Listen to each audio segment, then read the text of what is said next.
Boa noite, gente. Tô de volta. Para quem não me conhece, eu sou Silvia Neri, sou médica psiquiatra. Então, eu vim aqui trazer alguns esclarecimentos, porque eu já fui questionada na minha prática clínica já 2 vezes.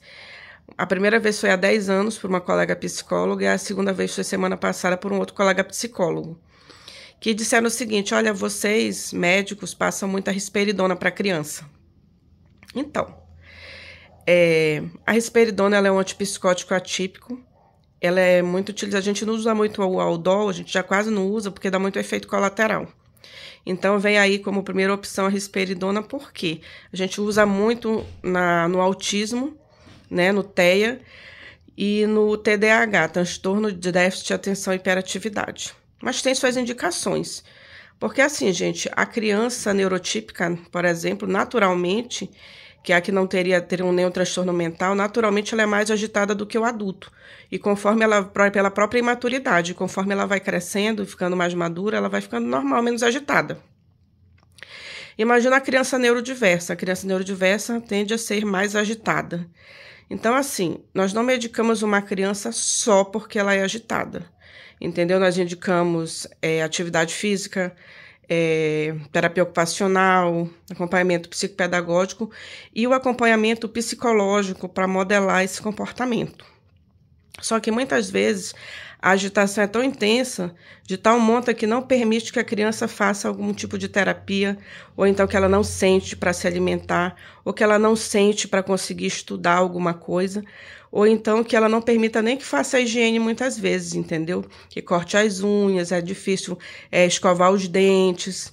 Então, assim, quando a agitação é muito intensa, de tal monta que prejudique bastante, aí nós medicamos a criança. É uma das indicações. A segunda indicação é a agressividade, que ela não reativa. Porque eu sempre brinco, se você me dá um tapa, eu vou reagir e te dar um tapa de volta, como um exemplo de agressividade reativa. Não é desse tipo de agressividade que a gente está falando, porque esse tipo de agressividade, do não, de ser contrariado, muitas vezes ele é trabalhado em psicoterapia. Nós estamos falando da agressividade não reativa, que é aquela agressividade impulsiva que a criança não consegue controlar. E aí, esse tipo de agressividade, quando é uma agressividade importante, nós também medicamos. E a terceira indicação é quando a criança não dorme. Antigamente se dizia muito, é normal a criança não dormir. Gente, não é normal a criança não dormir. A criança não dormir, ela prejudica a cognição, ela prejudica o crescimento, o desenvolvimento. Então, a criança precisa dormir e a família também precisa dormir, né? Então, não é aquela coisa porque o aleitamento atrapalha, a criança não dorme por causa do aleitamento, não, a criança não dorme mesmo, entendeu? Ela tem problema de não dormir, chorar direto e não dormir, e ela tem problema para dormir, que ela não dorme nem de dia e nem de noite. Não é a criança que troca o dia pela noite, também não é isso, porque aí vai ser tratado de uma outra maneira. É a criança que não consegue dormir nem de dia e nem de noite.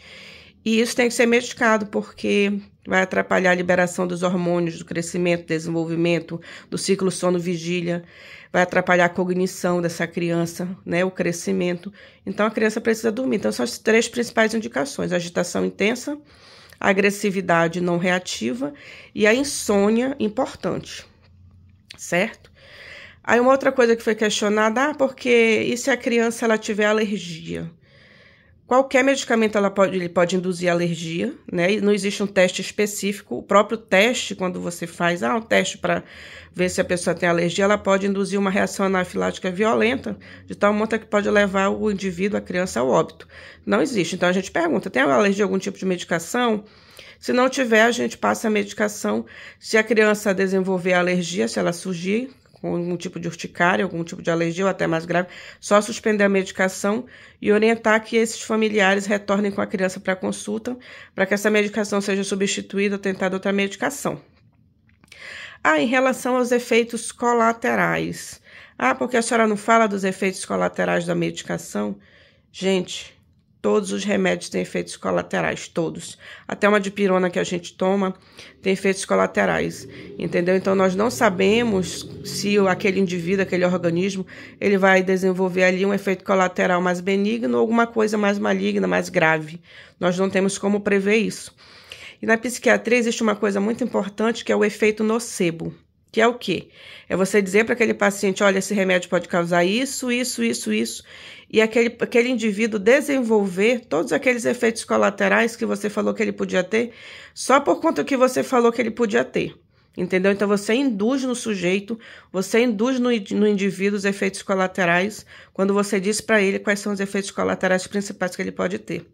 Isso se chama efeito nocebo. Então, assim, o que a gente orienta? Olha, mãe, pai, ou para a própria pessoa, né, quando é um adulto, você vai tomar a medicação se você tiver algum tipo de alergia ou algum tipo de efeito colateral que incomode muito, você vai procurar consulta, suspender a medicação e pode procurar consulta, principalmente no caso da risperidona, que é o que a gente usa bastante, né? E aí a gente vê como que faz para manobrar o efeito colateral ou mesmo trocar por outra medicação, se a pessoa não suporta o efeito colateral, se o efeito colateral que não é possível suportar, e aí a gente vê se a pessoa tem condições e vai tentar uma outra medicação, né? Como eu falei, do aripiprazol, que é uma medicação que a gente usa quando a criança, por exemplo, evolui com mama, com mastia, né, com galactorreia, quando já é um adolescente que menstrua, suspende a menstruação. E aí nós tentamos usar, então, o aripiprazol. Mas a suspensão do aripiprazol, um frasco, é R$170. E a gota, 369 por aí. Ou seja, a gente só usa mesmo quando a pessoa não pode usar a risperidona. Por quê? Porque a risperidona, ela é segura, ela tem no SUS e quando é preciso comprar, ela gira aí o frasco em torno de 37 até R$70. Enquanto que o aripiprazol, ele é bem mais caro, então não é todo mundo que tem condições de adquirir essa medicação e fazer uso dessa medicação. E, além de tudo, o aripiprazol, ele não dá sono, né? Então, assim, quando a gente quer induzir o sono no paciente, acalmar o paciente, tudo, então a gente usa a risperidona se o indivíduo tolerar bem. Agora, se ele, infelizmente, não tolerar, aí a gente tenta aí uma outra medicação, no caso, é comum tentarmos o aripiprazol. Mas nesse caso, se for para ajudar a dormir, aí tem que associar uma outra medicação para dormir. Aí é mais medicamento, é mais efeito colateral e mais gasto também. Então, eu acho que eu respondi, né? Eu espero que essas informações que eu estou passando para vocês tenham sido úteis, entendeu? Nós, psiquiatras, neuropediatras, neurologistas, pediatras, utilizamos essa medicação justamente por conta disso, por conta da disponibilidade e segurança e o preço, né? Então, e nós usamos, eu pelo menos na minha prática clínica, eu utilizo alguns critérios e assim, eu costumo dizer que principalmente no TEA, nós somos meros coadjuvantes, né? Porque a gente está ali meio que para dar o diagnóstico, fazer uma parte burocrática ali, dar um laudo, passar um passe livre, mas assim, as terapias são muito importantes, entendeu? Você vai ali direto da dificuldade da criança. Se ela tem dificuldade na fala, se tem dificuldade na socialização. E aí eu já ouvi de muitas mãezinhas, olha, mãezinha, olha, doutora, depois que ela começou a tomar medicação, ela se acalmou mais e possibilitou ela fazer a fono, possibilitou ela fazer a psicoterapia, ela conseguiu deixar eu cortar as unhas, ela conseguiu com que eu fizesse a higiene bucal dela adequadamente. Então, assim, gente, a gente trata nossas crianças com muito carinho, com muita responsabilidade, né? Os adultos também, mas imagina a criança, que são os nossos bens mais preciosos, entendeu? Então, essa é a minha resposta para os colegas que acham que nós passamos muita risperidona. Esse é o porquê de a gente medicar as crianças. É claro que as terapias, como eu falei, elas são muito importantes, aí elas entram aí como um fator primordial de tratamento. E aí entramos com meros coadjuvantes nesse tratamento, passando a medicação quando indicado. Existe paciente, por exemplo, com déficit intelectual, com TEA, com TDAH, que não usam medicação. Não precisam, entendeu? Então, assim, tem suas indicações e precisa ser avaliado. E quando o indivíduo evolui com efeito colateral, ninguém sai de casa e diz, hoje eu vou prejudicar um doente. Hoje eu vou matar uma pessoa, hoje eu vou prejudicar uma pessoa, não. A gente sempre sai querendo fazer o nosso melhor, dar o nosso melhor, ajudar aquela família, ajudar aquele pacientezinho, né? Que aí, quando é aquele ser humano sensível, pequeno, fofo, que a gente tem muito mais carinho, entendeu? Eu sou mãe de uma criança com TDAH, então, assim, a gente sempre procura tratar com muito carinho e com muito respeito essas crianças, entendeu? É claro que nem sempre a gente vai conseguir alcançar. Algumas vezes algum paizinho, alguma mãezinha se sente desagradado por até pelo próprio diagnóstico, né? Tem gente que chora quando ouve o diagnóstico, fica triste, fica com raiva, entendeu? Por conta daquela questão do diagnóstico, ou não quer medicar a criança, acha que não precisa. E aí a gente espera um pouco, né? E aí depois, quando ela vê o prejuízo, ou então vê outras crianças que melhoraram com o uso da medicação, ela volta e quer tentar. Não, eu quero tentar medicar minha criança. A senhora pode passar a medicação? Aí a gente vai e intervém. Certo, gente? Então, meu recado para vocês hoje é isso.